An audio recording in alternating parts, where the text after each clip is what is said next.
how to treat an opioid overdose. This is a life-threatening emergency in most cases. Some people could just simply have nodded off and they're not fully anesthetized, so they could be awakened by voice or by painful stimulus.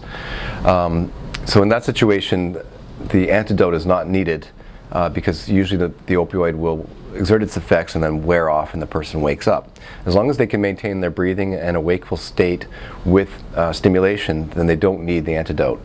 To play it safe, however, there's nothing wrong if a person's uncertain if they need the antidote or not. If the level of consciousness is impaired or fluctuating, then in this situation to give Narcan or Naloxone. It's the same medication, and this is widely available free from most pharmacies.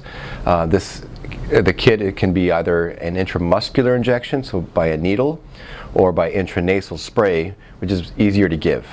Either way, these can cause a rapid reversal of the sedated state and help improve the breathing status and help wake them up. Now, a person could fall back into a sedated mode and lose consciousness again because sometimes they've had a big overdose and the Narcan is not enough, so an additional dose of Narcan is given.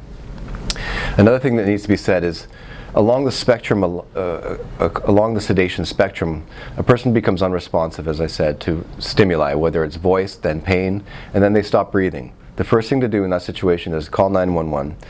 It's a respiratory emergency, and this can imply imminent death.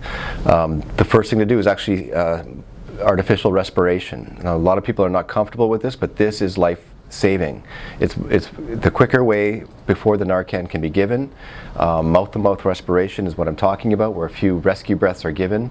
The Narcan kits do have a respiratory protection device, so it prevents mouth-to-mouth contact, but it does allow airflow to be given from the first responder to the patient. So to summarize this, the opioid overdoses work by sedating the patient. At first they become unresponsive to verbal stimuli, then painful stimuli, then they could have a respiratory arrest in which they're not breathing. They may turn green and then blue. It's important at that point to call for help, to give rescue breaths from a barrier mask, or mouth to mouth is fine. People do not contract diseases this way. It's very rare. And then finally to give the Narcan, whether it's given by intramuscular or an injection, a shot to the muscle, or an intranasal spray, which is up the nose.